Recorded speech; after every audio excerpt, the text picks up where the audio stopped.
The baby boomer generation represented 42% of all home sellers, according to NAR Home Buyers and Sellers Report. This is the most recent report in 2022.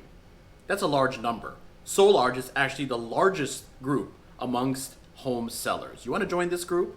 You need to have a plan. Watch now as I explain downsizing, how to downsize your home after retirement.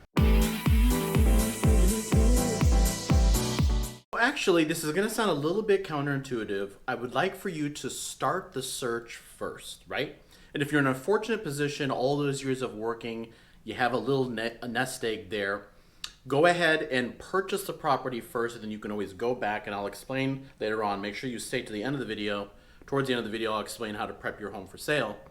But go ahead and start that search. If you are not in that position, that's okay. I will also explain how to handle selling your place and then using the proceeds on the new home.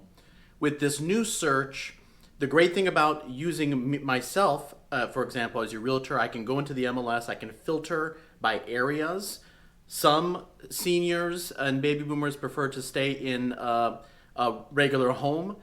Majority of my experience is the maintenance-free 55-plus active adult home. But if you have a parent, you happen to be watching this, you find me on YouTube, you have a parent that should really be watching this, please forward it over to them. Or if you're a grandkid and you want grandma and grandpa to watch this, I believe there's a lot of good information in here. I'm ready to assist. I can get you set up on that search.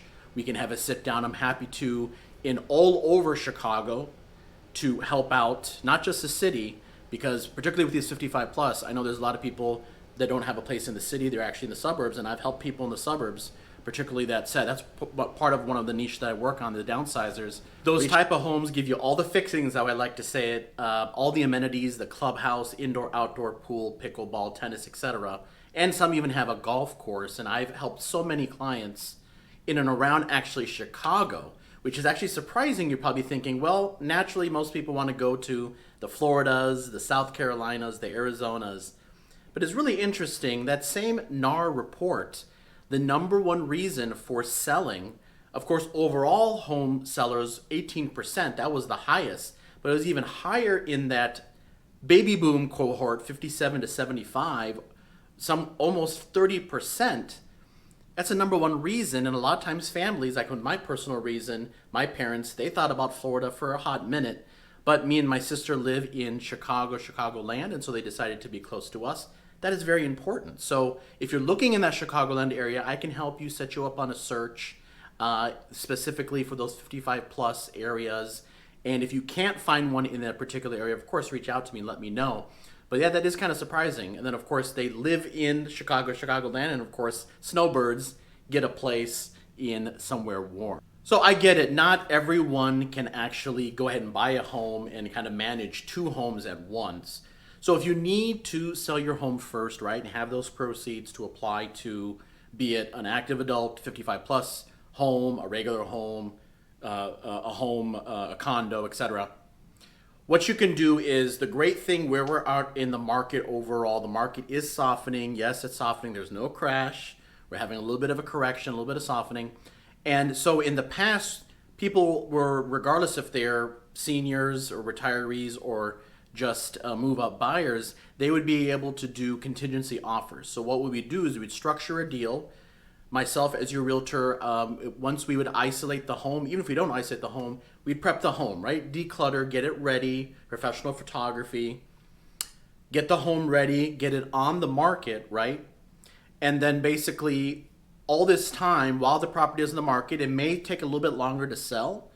We would then start searching for the home. Let's say you happen to find that home, we would write into what's called a contract contingency. That would be the optimal, or a sale contingency.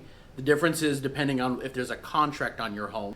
And that contingency, it's a form, you can see it right now just to see an example. That would be part of the offer, the sales contract.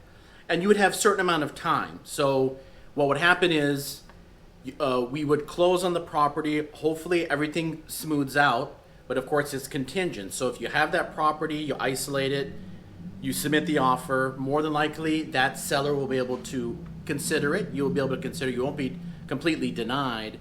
And then of course we would close, we would have two closings.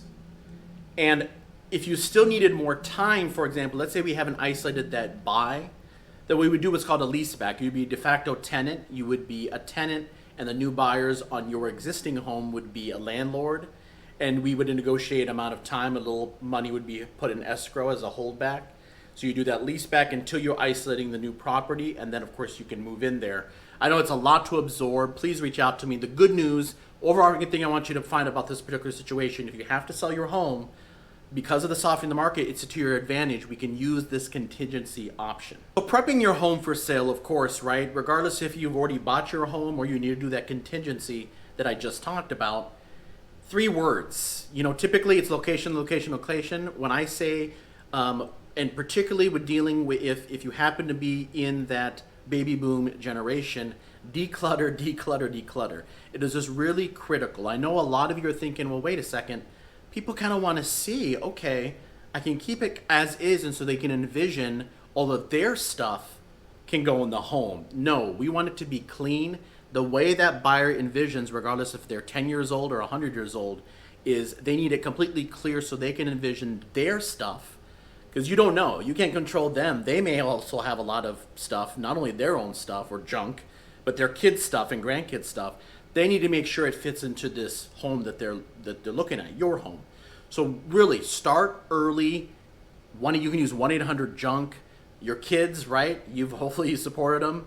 I know I had to help my folks when they were moving their stuff out. Grab your kids, grab the grandkids if you've got grandkids.